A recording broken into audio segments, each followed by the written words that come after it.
4장입니다. 4장. 교독을 할게요. 옛날 말이지 한자 말이면 교독은 제가 한 절 읽고 여러분들이 한 절 읽는 방식이라는 말입니다. 내가 말하던 천사가 다시 와서 나를 깨우니 마치 자는 사람이 잠에서 깨어난 것 같더라.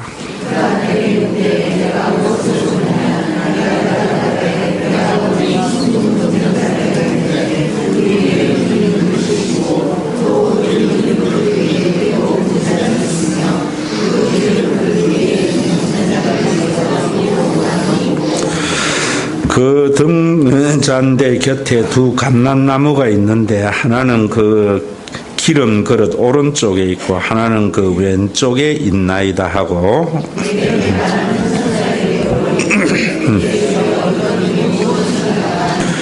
내게 말하는 천사가 대답하여 이르되 내가 이것들이 무엇인지 알지 못하느냐 하므로 내가 대답하되 내 주여 내가 알지 못하나이다 하니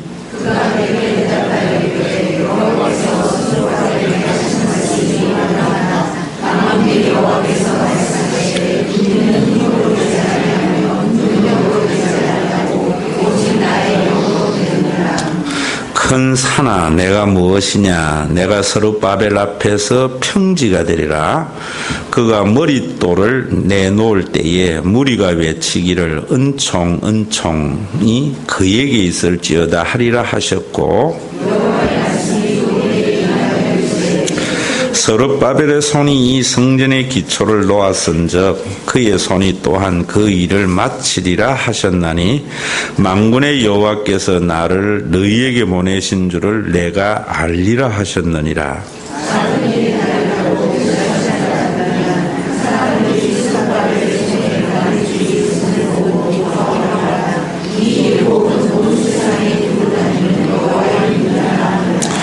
내가 그에게 물어 이르되 등잔대 좌우의 두 감람나무는 무슨 뜻이니까 하고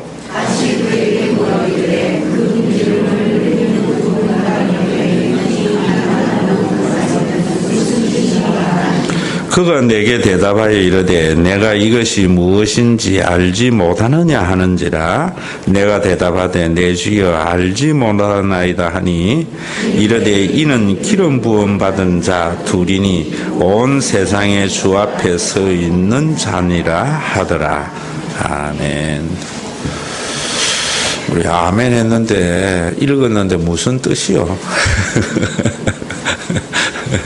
네? 무슨 뜻인지 모르겠지요. 그래서 목사님 있는 거 아닙니까? 맞아요. 자, 오늘 이 내용은 스가랴서인데요. 우선에 그 본문의 내용을 보면은 이 스가랴가 이 잠을 자는 건지 깨어난 건지 이런 걸 옛날에 목사님들은 이제 비몽사몽 꿈인지 아닌지 하는 가운데 환상 이상을 봤어요. 그리고 또 하나님으로부터 말씀을 듣는 신탁을 들었어요. 그 두 가지의 내용이에요. 본 이상이 뭐냐면은 자기가 이래 보니까 뭔가 하면은 등잔대가 있는 거예요. 등잔대. 그리고 그 등잔대 위에 그릇이 이렇게 있는 거예요. 그 그릇 위에 7개의 잔이 있는 거예요. 그리고 그 잔에는 기름이 흘러가는 관이 이렇게 연결되어져 있는 그 잔을 봤어요. 그리고 그 등대 옆에는 두 감람나무가 있어요. 그래서 이 감람나무에서 그 등잔대 위에 있는 등잔관을 통해서 기름이 계속 공급되는 거예요. 그래서 이 스가랴가 이게 뭡니까? 이렇게 물었던 거예요. 네. 그리고 이제 신탁 하나님께서 스룹바벨 그 당대의 스룹바벨은 뭔가 하면은 정치적 지도자예요. 그리고 또 한 지도자는 우리가 3장에서 보았던 여호수아라는 대제사장이에요. 이 스룹바벨에게 하는 이야기가 뭔가 하면은 하나님의 성전은 힘으로도 되지 아니하고 능으로도 되지 아니하고 나의 신으로 가능하다. 그리고 그 스룹바벨 앞에 큰 산이 평지가 된다 하는 말을 들은 거예요. 그리고 난 뒤에 또 하나님께서 스가랴에게 하는 이야기가 스룹바벨의 손이 성전의 기초를 놓았는데 그 손이 그 일을 모두 다 마치리라. 그래서 작은 일을 멸시하는 자들이 스룹바벨의 손에 다림줄, 스룹바벨이 계속 그 성전을 짓는 것을 보면서 기뻐하게 되리라 라고 말을 하는. 그러니까 이 스가랴가 다시 묻는 거예요. 그러면 두 감람나무는 뭡니까? 하니까 기름 부음 받은 자 둘인데 온 세상이 주 앞에 서 있는 자다라고 말을 한 거예요. 자, 그러면 여러분들이 이제 보세요. 하나님께서 왜 이 스가랴에게 이 환상을 줬는가? 스가랴가 8개의 환상을 보아요. 그 환상 가운데 이제 5번째인데 앞에 5개, 4개는 우리가 보았고, 먼저 여러분들이 한 가지 아셔야 되는 게 이 상황에 대한 이해가 있어야 돼요. 바벨론에서 포로로 잡혔다가 이스라엘 백성들이 가나안 땅에 왔어요. 가나안 땅에 와서 이제 그곳에만 가면은 정말 잘 살 것 같은 기대를 가지고 사람들이 돌아온단 말입니다. 그래서 시편에 보면은 하나님께서 우리를 시온으로 돌릴 때에 포로된 우리는 꿈꾸는 것 같았다. 하나님께서 큰 일을 행하셨으니 라고 춤을 추면서 왔어요. 그런데 막상 닥친 현실은 그렇지 않은 거예요. 저는 종종 그런 이야기하면서 저도 군대에 있을 때 제대만 하면 세상은 다 내 것같이 될 거라 생각했어요. 근데 세상에 나와보니까 만만치 않더라고. 또 여러분들이 예수를 믿고 처음에 은혜 받으면은 이제는 뭐 정말 신천신지가 열릴 것 같은 기대지만은 또 막상 현실에 부딪히면 우리가 그렇지 못한 것들 참 많이 보지 않습니까? 바로 그럴 때에 신앙이 필요한 거예요. 바로 그런 상황에서 말을 하는데 이 사람들이 그래서 그 사람들의 생각의 전제는 뭐냐면은 성전만 지으면은 거기 이제 사무엘하 7장에 있는 나단의 신탁의 중요한 내용이 이스라엘 백성들에게 전체의 마음에 있는 거예요. 성전만 지으면은 하나님께서 자신들에게 복을 줄 거다라고 생각을 한 거예요. 그래서 돌아와서 이제 성전을 짓기를 시작한 거예요. 그 일의 정치적인 지도자가 스룹바벨이었고 대제사장 여호수아가 그 일을 진두지휘를 했던 거예요. 그런데 성전을 짓는데 많은 난관이 부딪히는 거예요. 먼저 그곳에 사는 사마리아 여인들이 방해를 하는 거예요. 그리고 먹고 살기가 힘든 거예요. 뭐 성전 짓는다고 뭐 쌀이 생기는 건 아니잖아요. 그러니까 사람들이 우리가 성전을 짓기는 지어야 되는데 지금 짓는 것이 아닌 게배 하고 일들을 안 하고 전부 성전을 짓지 않고 자기 일로 돌아간 거예요. 그렇게 세월이 16년이 흘렀다고. 돌아온 지 16년이 흐르고 난 뒤에 이제 앞에 우리가 보았던 학개와 스가랴가 이제 말씀을 하는 거예요. 너희들 학개에서 보면 그래놨죠. 너희들 많이 뿌리더라도 거두는 거 별로 없지. 월급을 받는다고 해서 전대에 구멍이 나서 다 사라지고 없지. 남는 게 뭐 있어? 아무것도 없잖아. 왜 그런 줄 알아? 성전 건축을 안 해서 그런 거야 라고 말을 하는 거예요. 여러분들이 이 세상을 다니면서 정말 중요한 것은요, 우리가 왜 예수를 믿는가 하면은 우리가 열심히 살아도 우리 속에 뭐 의미나 남는 게 없어요. 그거 깨달아야 돼요. 그런데 그러니까 여러분들이 내가 열심히 살아도 가난하게 된 거 그게 아니에요. 부자가 됐다고 해도 그게 자기 큰 의미를 가지지 못하는 거예요. 자식은 서울대학 나오고 잘 됐는데도 별로 그것이 자기를 행복하게 하지 못하는 거예요. 인간은 여러분이 전도서를 보면서 한 가지 깨달아야 되는 것이 그런 건데, 인간에게는 여러 가지 욕구가 있어요. 그래서 성취욕, 우리 뭐 소유욕, 그런 욕구의 충족이 오면 기쁘다고요. 어제도 뭐 그런 이야기도 저런 이야기 했는데, 이런 이야기 했어요. 내가 친구 목사님에게. 그 목사님이 교회 빚이 많고 늘 고민하고 뭐 여러 가지 이래요. 그래서 내가 얼마 주면 되겠노? 한 10억 좀 줘 이러더라고. 그래서 내가 뭐라는 거면 10억은 돈이 아니야, 숫자야 이렇게. 사람에게 돈은 100만 원, 1000만 원이야. 지갑에 들어갈 수 있는 돈이지요. 지갑에 들어가지 못하는 돈은 숫자에 불과해요. 사람들은 그 숫자가 많으면 좋은 줄 아는 거예요. 정말 여러분들이 행복한 거는 지갑 두둑하게 채워주는 그 돈만 있으면 돼. 오늘 지갑 놔둘 테니까 너 좀 채워놔요. 자, 여러분이 이 말, 그러면은 왜? 여러분들이 한번 보세요. 여러분들이 지갑이 두둑해지면 어디 가도 든든하고 행복감을 느끼잖아요. 우리 인간에게 생존의 본능에 대한 충족이 일어난 거거든요. 그런데 10억에서 100억 벌려고 하는 사람은 왜 그런가? 돈이 가져다주는 행복이 아니에요. 성취욕이에요. 그것을 이루려고 하는 그 욕구가 그 사람에게 에너지를 가져다 주는 것이. 그런데 사람들은 돈이 많으면 행복한 줄 안다고. 그런데 그 성취욕이 이루어졌을 때 돈은 우리 인간에게 행복을 가져다 주는데 이 본질이 없기 때문에 허무한 거예요. 허무한 거예요. 여러분들이 오늘 이 학개나 스가랴서를 보면서 정말 우리가 행복하게 되는 게 뭔가, 이거에 대한 생각이 있어야 돼요.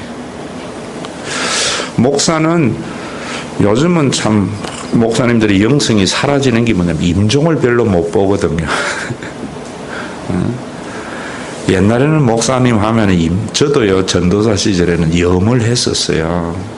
저 대구 김나연 집사나 이거 알겠네. 반야월 그 옆에 숙천 대림교회 있었는데, 그 참 마지막 옛날에는 사람 죽고 교인이 돌아가실 때에는요, 목사님이 와서 임종해 주는 걸 영광으로 생각했어요. 그래서 저도 신영강 교회에 있을 때에 교인 하나가 임종을 목사님이 안 받다고, 왜 안 받는가? 전화가 안 돼가지고. 그래가지고 옛날에 이런 휴대폰 하나 사주더라고. 족쇄지요. 우리가 그 갔을 때에 이래 가서 보면은 참 그래요. 여러분들이 참 부자나 자녀 잘 키운 사람이 후회 없다고 하는 게 아니라 내가 뭐 때문에 그렇게 살았는가, 이런 사람이 많아요. 그것은 뭐냐면은 정말 하나님이 기뻐하시는 삶이 아니라 성취욕에 매여서 산 거거든요. 여러분들 그런 거 안 보여요? 젊은 시절에 애가 서울대학 가는 거 목표로 했다가 서울대학 가고 나면 엄마가 허탈해져요. 이 뭔가?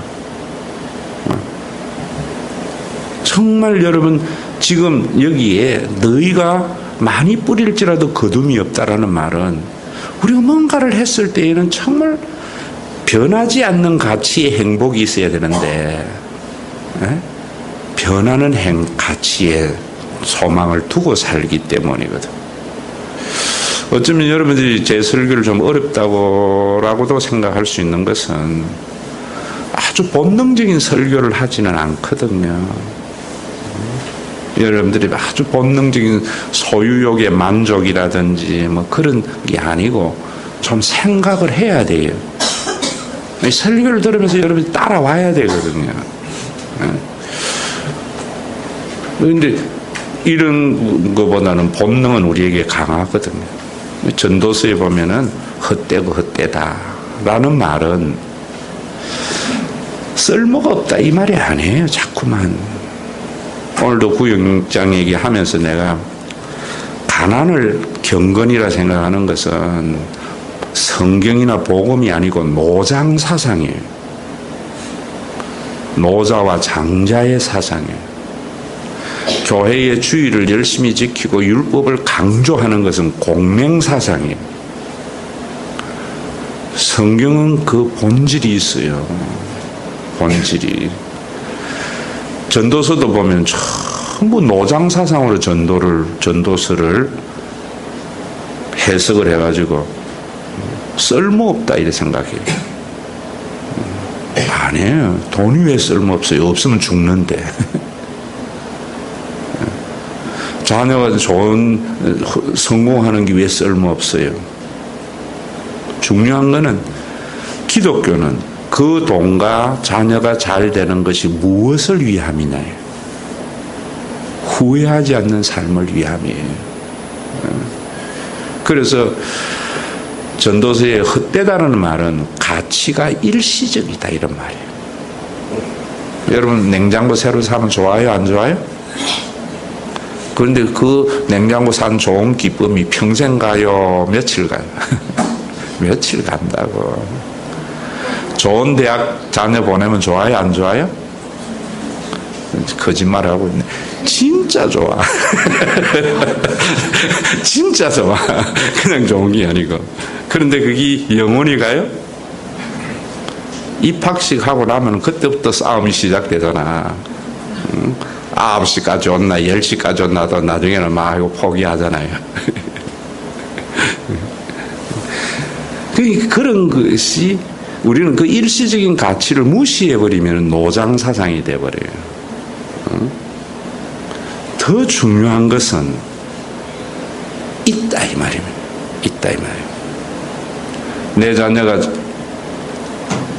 대학을 떨어졌을 때에도 참 기분이 나쁘고 슬프고 이런데도 희한한 위로가 있어요. 영원한 가치가 있어요. 이건 성령 받은 자만이 아는 삶이에요. 여러분들이 목사님이 말씀하시는 복음에 순종해서 받아들이는 자만이 이걸 경험하게 되어져요. 그 기쁨이 점점 커져서 성숙되어져 가야 돼요. 그러니까 오늘 스가랴서나 학개서에서 이야기하는 것은 참 우리 인생의 방향을, 기독교는 예수를 믿는 것은 올바른 방향을 정해 가는 거예요. 이 싸움이 참 커요. 왜냐하면 세상의 모든 사람들은 우리가 사는 이 사회는 자본주의와 민주주의라는 틀 속에서 우리 사회가 이루어져 있거든요. 그래서 그 틀이 지향하는 바의 삶이 있다고. 그래서 그 틀을 유지하는 그 삶에 잘 적응하는 사람들은 성공하는 거예요. 전부 그리 간다고. 그런데 기독교에서는 그리 가면서 자꾸 생각하라는 거예요. 맞는지 안 맞는지. 언제 생각해요? 주일날 교회 와서 설교 들으면서 생각해야 되는 거예요. 여러분들 친구하고 이제 카페 가서 수다를 떨 때에는 다 뭐로 생각해요? 어떻게 하면 애들 공부 잘하게 해? 어떻게 하면 남편 출세해? 어떻게 하면 부자 돼? 이런 이야기 하잖아요. 그랬다가 주일날 와서는 목사님이 이렇게 하면은 출세하고 부자 돼. 이래버리면은 카페에 노닥거리는 여러분이나 목사님이나 설교나 다를 게 뭐가 있어요? 교회 와서는 그래, 그것은 그랬는데 왜 내가 그래야 되지? 이 생각이 있어야 돼요, 주일날. 그래야 자꾸 여러분들 속에 하나님의 형상이 회복이 된다. 그런데 그거 포기하지 않고 그것이 절대라고 하는 사람에게는 목사님 설교 들으면은 재 뿌리는 것 같거든. 그래서 예수 잘 믿어봐. 네 힘으로 안 되는 거 하나님 부자 되게 해. 아이고 해답 얻은 것 같거든요. 그런 해답을 주는 게 아니라 말이에요. 저도 이래 이야기를 하다 보면은 우리나라 사람들은요, 전 참 목사님들하고 그런 이야기 했는데 관점을 바꾸는데 이 명수라 목사님들은. 자, 그러니까 제가 여러분들에게 자기가 믿는 게 진리라는 말을 하잖아요. 그 말은 뭔가 하면 지 관점에서 보면 그게 맞는 거예요. 다른 관점. 그런데 팩트는 그거하고 달라요. 제일 머리 아픈 사람이 철길을 만난대. 지가 보니까 저 멀리 가서 만나더래. 만나요, 안 만나요? 안 만나요. 그럼 그 사람에게 철길은 안 만나고 영원한 평행선이에요. 내가 볼 때 저기 만나는 데다고. 어항 속의 물고기 커요, 안 커요? 굴절해서 근데 잡아놓으면 나오면 또 작기도 하고 또 어떤 크기도 해요. 굴절이 일어난 거라고. 근데 그게 맞다고 한다고 그러는. 왜? 주관적이기 때문에. 어디로 가야 되는가? 객관인 성경으로 가서 봐야 돼요. 성경. 그러니까 대부분 우리 믿음이 강하다고 하는 사람은 자기 신념과 확신이 강하거든요. 그래서 대화를 하다 보면은 잘 안 맞아요, 목사님들하고. 참 한 방향으로만 지가 믿는 게 진리이기 때문에. 대화에서 그래서 어제도 내 이야기하면 그런 이야기였어요. 이 안에서 자꾸 이야기하지 마라. 근데 자기 문제를 나는 여기서 보고 너는 여기 있는 거 하는데 나와서 한번 봐라 이랬거든. 남의 문제를 잃어보면 또 새로운 시각이 보여요. 여러분들이 그게 뭐냐면 성경에서 말할 때 나는 죄인이로소이다. 예수님 앞에서 바리새인들이 얘들은 지가 믿는 게 진리야. 그런데 세리나 이 사람들은 뭔가 하면은 예수님 앞에서 자기의 관점을 포기하니까 그 절대적인 진리 앞에서 자기는 비진리라는 걸 알게 되는 거예요. 여러분들 설교에도 마찬가지예요. 우리 교회 설교 듣는 사람들 중에 자기 주장을 하는 사람은 설교 이해 안 돼요. 그래서 다른 교회 가봐야지 해서 갔다가 찬바람 맞고 다시 돌아오기도 하고 이래.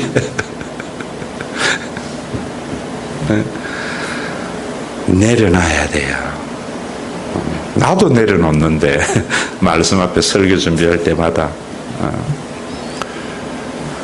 오늘도 여러분이 학계에서 우리 서갈의 이 등대의 잔에 정말 중요한 포인트로 들어가려면은 지금 서갈의 그 상황에 대한 이해가 있어야 된다는 거예요. 그 상황이 뭐냐면 너희들이 많이 뿌리도 거둔 거 없잖아.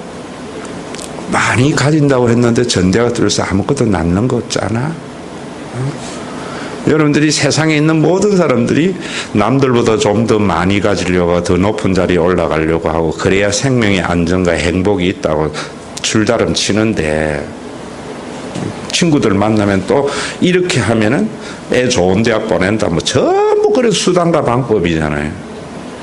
교회 와서 하나님을 수단과 방법으로 삼으면 안 되잖아요. 도구로. 내가 가고 있는 방향이 바른가 이거 봐야 돼요. 이거 봐요. 그런데 세상의 큰 흐름 속에 저항을 한다는 게 참 쉽지 않거든요.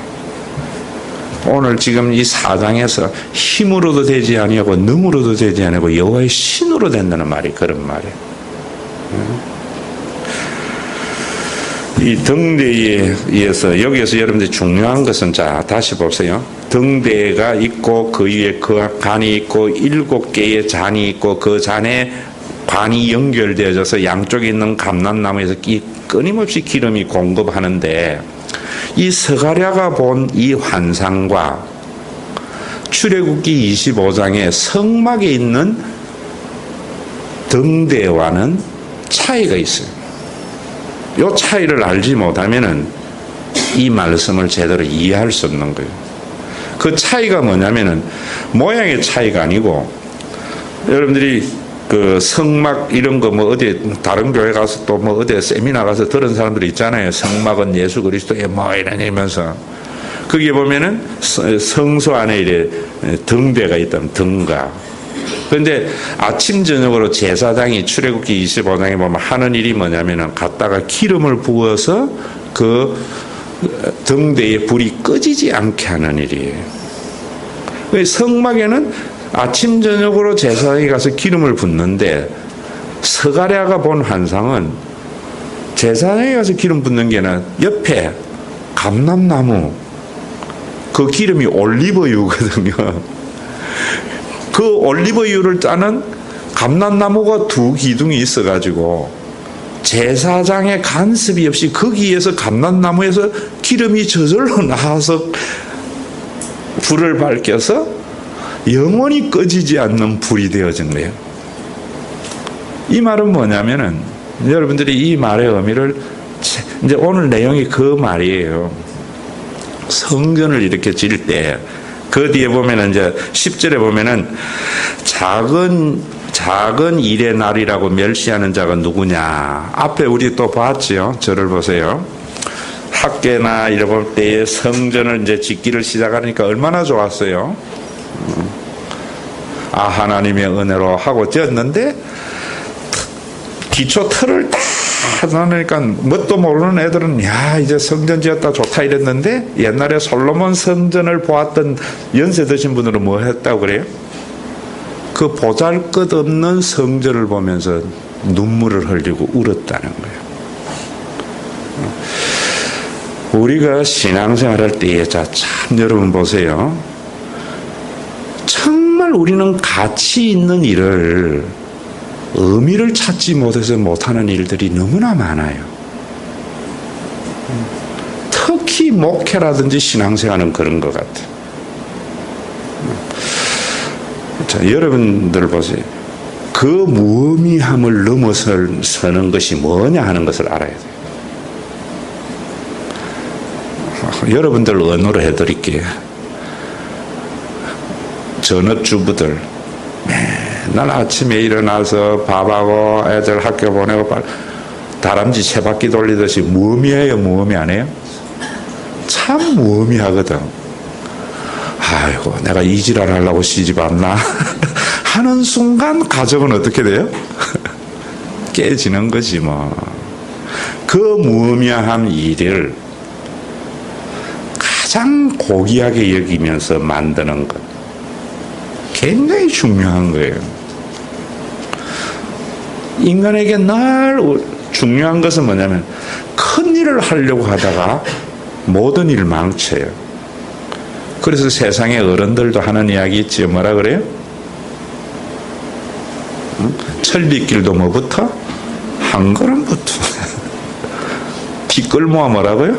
태산이다. 그런데 세상에 있는 사람들은 한 걸음을 안 떼니까 천리길 못 가는 거예요. 그런 사람 많잖아요. 맨날 썩은 빗자루 가지고 구름 써는 사람들. 뒷걸 별로 중요 안 하니까 태산 못 만든다고. 오늘 성전을 지을 때 여기에 굉장히 멸시하던 자들이 기뻐하리라는 것. 어떻게 하면 여러분들에게 보잘것없는 같은 일에 의미를 부여하는가? 그게 성령의 역사하심이에요. 저는 우리 한국교회에 큰 문제는, 여러분들이 주일날 뭐 와서 예배 드리고 뭐 다람쥐 세 바퀴 또 하는 이 별로 의미가 없는 것 같은데, 그게 굉장히 큰 의미예요. 그래서 여러분들에게 제가 이야기할 때 뭔가 하면은, 교회에 와서 자기 자리에 앉는 것도 얼마나 중요한 일인지 모른다고. 그런데 산업화의 관점이나 자본주의의 가치관으로 보면은 어떤 사람이 있어요? 영웅이 되어져라. 그래서 하는 이야기가 5%가 95%를 먹이 살리는데 5%가 돼야 된다. 산업화의 가치예요. 하나님의 나라는 그런 것이 아니거든요. 지금 외형적인 성전의 건축을 보면서 솔로몬의 성전과 스룹바벨 성전을 비교해서 울었다고. 누가 안 보였어요? 하나님이 안 보인 거예요. 하나님이 보이면은 지극히 작은 그 가치에 굉장한 의미가 생겨요. 제 신앙적 경험도 이야기했잖아요. 저 신영강 교회에 있을 때에 교회가 엉망진창이었거든요. 제법 큰 교회, 4층으로 지어진 교회인데 교인 80명만 남아있는. 그래서 정말 열심히 했어요. 늘 입술 부르키고 하면서. 그래서 한 300명 어른 출석이 한 3년, 2, 3년 만에 됐다고. 교인들 달달 볶아가 흥금해가지고 장학금도 막 주고 그 동네에 어려운 사람들 막 하고 했는데 어느 날 신문 보니까 이건희가 5만 명 대학생 전체에게 등록금 주는데 이게 내가 뭐 하는 짓이야.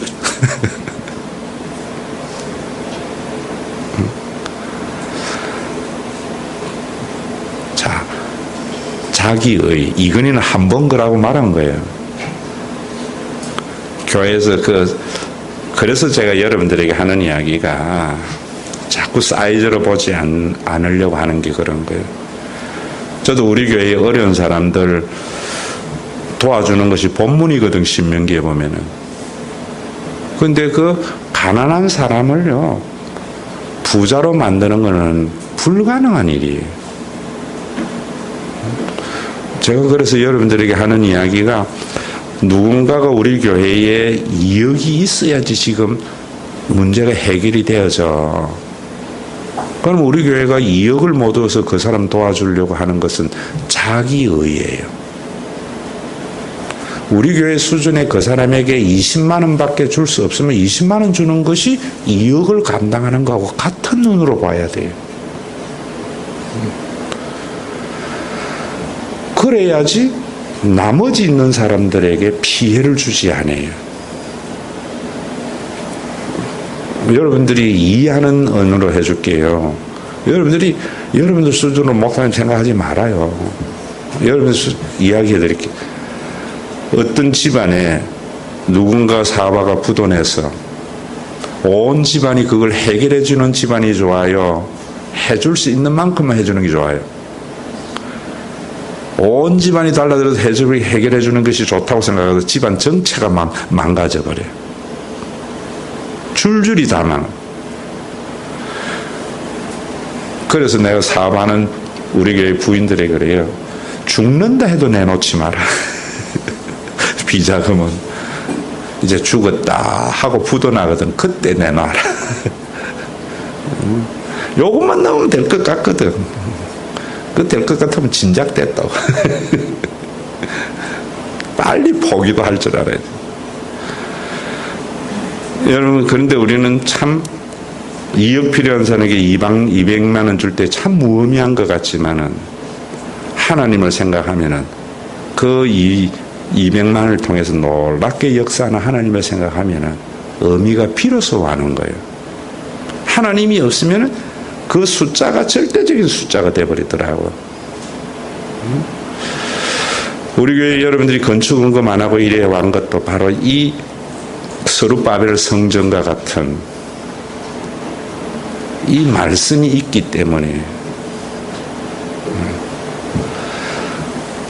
하나님 손에는요, 인간이 볼 때는 보잘것없는 것 같은데 하나님 손에는 위대한 일을 이루어 나가시는 하나님이세요. 위대한 일. 지금 우리 한국교회에 전부 한국교회에 바치는 것을 전부 조용기 목사나 옥하는 목사님, 큰 교회 목사님들이 한국교회를 이끌어가고 지탱하는 줄 알아요. No thank you. 목요일날 우리 교회에 성경 공부하는 분들이 대부분 20명, 30명, 50명 이런, 제가 그랬어요. 목사님이 여의도 순복음교회에 가서 목회도 목회된다고. 그거는 시스템으로 움직여요. 또 거기에 예배 드릴 때에요. 수만 명이 앉아 있는데 할렐루야 해도 막 확 뒤집어져요. 그거는 목사님의 능력이나 말씀의 능력이 아니고 군중의 힘이에요. 촛불 집회, 탄핵 이럴 때 그거 뭐 흥분되어져요. 뭐 별 거예요. 모인 군중이 가져드는 에너지예요. 똑같은 말을 10명 나누고 해보세요. 썰렁하지. 대단한 위대한 착각이 있어요. 위대한 착각. 그런데 조영기 목사가 동백에 2층에 개척하면은 될 것 같아요? 안 될 것 같아요? 예? 안 돼요. 조영기 목사가 2층에 20명 데리고 평생 목회하라면 하겠어요? 안 하겠어요? 못해요. 그러면 누가 한국교회를 바치고 있어요? 20년, 30년 동안 몇 명 되지 않는 교인을 붙잡고 지내는 것. 위대한 일이에요. 저는 못할 것 같아요. 그래서 한국교회 그 적은 교회에 그 목사님들이 얼마나 귀한가 하는 걸 아셔야 됩니다. 오늘 이걸 보면서 여러분들이 하나님의 성전은 지극히 작은 것이 귀하게 보이는 위대한 능력이 예수 그리스도 안에 있는 성령의 능력이에요. 그게 어떻게 해서 이루어졌는가? 사장에 숨어 있어요. 감람나무에서 끊임없이 공급되는 기름이 뭔가? 언제 할 것 같아요? 다음 주에.